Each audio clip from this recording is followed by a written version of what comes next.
நான் சி.ஜே. ராஜ்குமார், ஒளிப்பதிவாளர். சமீபத்தில் ரஜினிகாந்தோடைய வேட்டையன் திரைப்படத்துக்கு ஒரு புது அப்டேட் வந்திருக்கு. என்ன அப்டேட் அப்படின்னா, அமிதாப் பச்சன் அவர்கள் நடிக்கிறது.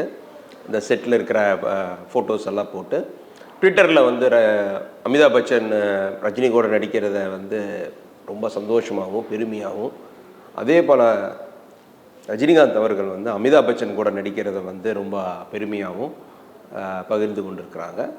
பொதுவாக வேட்டையன் திரைப்படத்துக்கு எப்படியான எதிர்பார்ப்பு அப்படின்னு பார்க்கும்போது, இதுக்கு முந்தைய ரஜினிகாந்த் திரைப்படங்களை காட்டிலும் குறைவான எதிர்பார்ப்பு தான் அப்படின்னு வந்து உறுதியாக சொல்ல முடியும் இப்போதைய நிலைமையில். இந்த வீடியோவை உங்களுக்கு வழங்குபவர்கள் பேசஸ் pay, secure digital payments with multiple features and great success rate. இதே நிலைமை தான் சந்திரமுகிக்கும் இருந்தது. சந்திரமுகி வந்து ஒரு பாபா பெரிய தோல்வி அடைஞ்சதுக்கப்புறம் அடுத்த ஒரு திரைப்படம் ரஜினிகாந்த் அவர்கள் வந்து சந்திரமுகி வரும்போது அந்த ரிலீஸ் ஆகிற டைமில் பெரிய எதிர்பார்ப்பு இல்லை. ஆனால் படம் ரிலீஸ் ஆனதுக்கப்புறம் ஃபேமிலி ஆடியன்ஸ் எல்லாம் வந்து ஒரு மிகப்பெரிய வரலாறு காணாத ஒரு வெற்றியை வந்து சந்திரமுகி பெற்றுச்சு. வேட்டையனுக்கு வந்து இந்த எதிர்பார்ப்பு சற்று குறைவாக இருக்கிறது நான் என்ன பார்க்குறேன்னா மிகப்பெரிய அட்வான்டேஜாக பார்க்குறேன்.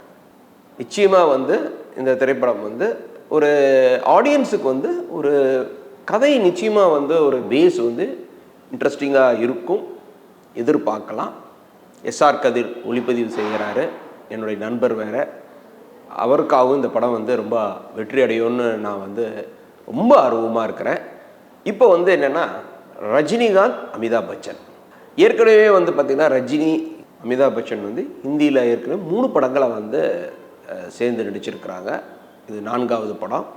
ஏறத்தாழ நான் நினைக்கிறேன் ஒரு 30 ஆண்டுகளுக்கு அப்புறம் நடிக்கிறாங்கன்னு நினைக்கிறேன். திரும்ப ஹம் அப்படின்ற ஒரு திரைப்படத்துக்கு அப்புறம் ரஜினி வந்து அமிதாப் பச்சனோட இணைகிறாரு.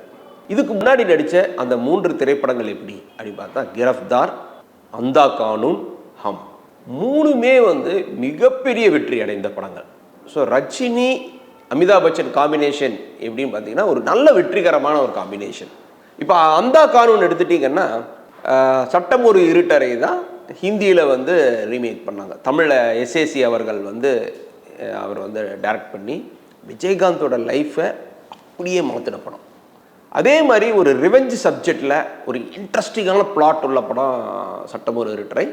அதனுடைய நவீன வடிவத்துக்கான ஒளிப்பதிவு நான் தான் செஞ்சேன்.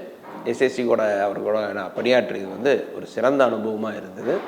அப்போ நிறைய தகவல்கள் வந்து அந்த படத்தை பற்றி, அந்த டைம் பற்றி அவர் சொல்லி எல்லா மொழியிலையும் வெற்றி பெற்ற தகவல்களையெல்லாம் எங்கிட்ட பரிமாறினார். அப்போது இந்த ஹிந்தியில் எடுக்கும்போது எப்படின்னா, தமிழில் என்ன அந்த ஸ்டோரியோட இன்ட்ரெஸ்டிங்கான விஷயங்களை எல்லாத்தையுமே ரீட்டைன் பண்ணிட்டாங்க. தமிழில் வந்து இருந்த ஸ்க்ரீன் பிளேவை எதுவும் பெருசாக மாற்றவே இல்லை. அதில் ராமாராவ்னு தெலுங்கு டைரக்டர், அவரை வந்து அப்போ ஹிந்திலையும் பாப்புலர். அவர் தான் வந்து இயக்குனர் அந்தா கானூனில். அந்தா கானூனில் வந்து விஜயகாந்த் அவர்கள் நடித்த ரோலில் ரஜினி அவர் நடித்தாங்க. அப்புறம் வந்து பார்த்திங்கன்னா ரஜினியோட அக்காவாக வந்து ஹேமா மாலினி வந்து நடிச்சிருந்தாங்க. 2 பேருமே பிரமாதம். ஆனால் அதில் சர்ப்ரைஸ் கேரக்டர், தமிழில் இல்லாத ஒரு கதாபாத்திரம் உருவாக்கப்பட்டது வந்து அமிதாப் பச்சன் கதாபாத்திரம். அது அந்த படத்துக்கு ஒரு பெரிய ஹைலைட்டாக அமைஞ்சது. அந்தா கானூன் வந்து வரலாறு காணாத ஒரு வெற்றி. ரஜினிக்கு வந்து ஹிந்தியில் ஒரு பெரிய இடத்த பெற்றுக் கொடுத்தது. ஏன்னா அப்போ வந்து கமல் அவர்கள் வந்து ஹிந்தியில் வந்து ஒரு பெரிய அளவில் ஏக் துஜே கேலியே, சனம் தெரி கசம் இந்த மாதிரி படங்கள் வெற்றி பெற்று ஹிந்தியில் ஒரு பெரிய பாதையை நோக்கி, ஒரு ஸ்டார்டம் நோக்கி போயிட்டு இருக்கிறாரு அந்த டைமில். அடுத்து ரஜினிக்கு என்ன மாதிரி ஹிந்தியில் வந்து அவரோட என்ட்ரி எப்படி இருக்கும்போது தான் அந்தா கானூன் வந்து நல்ல ஒரு சக்ஸஸ் அவருக்கு கொடுத்தது. அடுத்து கிரஃப்தார் என்னன்னா ஒரு ஆச்சரியமான ஒரு காம்பினேஷன். ரஜினி, கமல், அமிதாப் பச்சன், இதுவும் மிகப்பெரிய வெற்றி. ஸோ இதில் எப்படின்னா, அந்தா கானூனில் வந்து அமிதாப் பச்சன் வந்து கௌரவ கதாபாத்திரத்தில் நடித்தார். இதில் ரஜினி கௌரவ கதாபாத்திரத்தில் அமிதாப்புக்காக நடித்தார். ஸோ 2 பேருக்குமே வந்து பார்த்திங்கன்னா அது ஒரு இது மாதிரி ஒரு நல்ல ஈக்குவேஷன் வந்து இருந்தது. கமல் அமிதாப் தான் சரிசமமான ஒரு கதாபாத்திரம். அதில் வந்து ரஜினிக்கு வந்து ஒரு கௌரவம் வேணாம். அவரும் ஒரு ஷோ ஸ்டீலராகவே ரஜினி அந்த படத்தில் வந்து நல்லா பண்ணியிருப்பார். ரொம்ப ஸ்டைலு அதெல்லாம் வந்து பார்த்திங்கன்னா ரொம்ப அந்த படத்தில் தான் வந்து பார்த்திங்கன்னா நிறைய ஸ்டைலு, சிகரெட் தூக்கி போடுறது, அந்த மாதிரி பல விஷயங்கள் வந்து ஹிந்தி ஆடியன்ஸுக்கு வந்து ரொம்ப ஆச்சரியமாக இருந்தது. அதுக்கப்புறம் வந்து வந்தது ஹம். அதுவும் ரஜினி, அமிதாப் பச்சன், கோவிந்தா. இது வந்து எப்படின்னா ஒரு தரமான ஒரு படம் ஹம். அது வந்து முகுல் எஸ் ஆனந்த் அப்படின்னு ஒரு விஷனரி டைரக்டர். அவர் ரொம்ப நல்லா ஃபிலிம் மேக்கிங்கில் வந்து ரொம்ப நல்ல படம் எடுப்பார். ஹிந்தியில் வந்து பார்த்திங்கன்னா ஒரு மேக்கிங் வந்து தரமான ஒரு மேக்கிங் உள்ள இயக்குனர்களில் முகுல் எஸ் ஆனந்தை வந்து நம்ம குறிப்பிட்டு சொல்லலாம். அவர் இறந்துட்டார். பட் அவரோட படம் அந்த ஹம் வந்து one of the very well made film in Hindi டெக்னிக்கலாக. அதுவும் ரஜினி கமல் காம்பினேஷனில் வெற்றி அடைஞ்ச திரைப்படம். ஹம்க்கு அப்புறம் வந்து பார்த்திங்கன்னா ரஜினி, அமிதாப் பச்சன் வந்து பல படங்களில் வந்து சேர்ந்து நடிப்பாங்க அப்படின்றது வந்து சொல்லிகிட்டே இருந்தாங்க. அப்புறம் சில படங்களில் வந்து அவர் கமிட் ஆகிற மாதிரி இருந்தது, சில காரணங்களால் நடிக்க முடியாமல் போச்சு.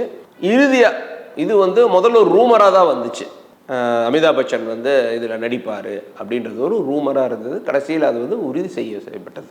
இப்போ வந்து அவர் வந்து படத்தில் வந்து ஒரு முக்கியமான கேரக்டரில் நடிக்கிறாரு. இதில் சிறப்பு அம்சம் என்ன அப்படின்னு பார்த்தீங்கன்னா, ஒன்று ரஜினியோடு அவர் வந்து இணையிறாரு. ரொம்ப ஒரு வெற்றி காம்பினேஷன். ரஜினி, அமிதாப் பச்சன் வந்து ஏற்கனவே ஒரு பெரிய சக்ஸஸ் இருக்குது. ரெண்டாவது வந்து பார்த்திங்கன்னா அமிதாப் பச்சன் நடிக்கிற முதல் தமிழ் படம் வேட்டையன் வந்து அது ஒரு இது இன்ட்ரெஸ்டிங்கானது. ஏன்னா அவர் வந்து மணிசார் படங்களில் வந்து ஏற்கனவே வந்து அவர் ஒரு நடிச்சிருக்க வேண்டியது. அந்த மாதிரி ரூமர்ஸும் வர ஆரம்பிச்சது. பொன்னியின் செல்வன் கூட அவருக்கு ஒரு கதாபாத்திரம் இருக்கிறதா வந்து சொன்னாங்க. ஆனால் கடைசியில் வந்து அவர் நடிக்க முடியாமல் போயிடுச்சு. இப்போ வந்து வேட்டையனில் வந்து அமிதாப் பச்சன் வந்து அவரை நடிக்க வர்றாரு. அதுவும் தமிழ் திரைப்படத்தில். அவருக்கு வந்து எப்போவுமே அமிதாப் பச்சனுக்கு வந்து ஒரு காலத்தில் வந்து தமிழ்நாட்டில் மிகப்பெரிய ஒரு ரசிகர் கூட்டம் வந்து இருக்குது. இன்றைக்கும் வந்து பார்த்திங்கன்னா அமிதாப் பச்சனுக்கு அப்படி ஒரு ஆடியன்ஸ் இருக்கிறாங்க. ரஜினியோடு வந்து அவர் வந்து சேர்ந்து நடிக்கிற அந்த காட்சிகள் வந்து நிச்சயமாக வேட்டையன் படத்துக்கு வந்து ஒரு பெரிய ஹைலைட்டாக இருக்குன்றதில் வந்து எந்த டவுட்டும் இல்லை. வேட்டையன் திரைப்படத்துக்கு இப்போ எதிர்பார்ப்பு குறைவாக இருக்குது. ஆனால் அந்த படம் ரிலீஸ் ஆக போகிற நேரத்தில் அடுத்து வர்ற ட்ரெய்லர், அமிதாப் பச்சன் ரஜினியோடைய காம்போவுடைய வெற்றி காம்போ, ஏற்கனவே இது வந்து ஒரு வெற்றிகரமான ஒரு காம்போ. இது எல்லாமே சேர்த்து நிச்சயமாக வந்து இது போக எஸ்ஆர் கதிரோட ஒளிப்பதிவு, ஞானவேல் அவர் வந்து ஏற்கனவே ஒரு நல்ல படைப்பை கொடுத்துருக்கிறாரு. இதில் என்ன விஷயத்தை வந்து சோஷியல் விஷயங்கள், தட் இஸ் ஒரு சோஷியல் இஷ்யூ, நிச்சயமாக வந்து ஒரு ஸ்ட்ராங்கான ஒரு சோஷியல் மெசேஜ் வந்து, மெசேஜ்ன்றதை விட ஒரு இஷ்யூ வந்து தொற்றுப்பார்.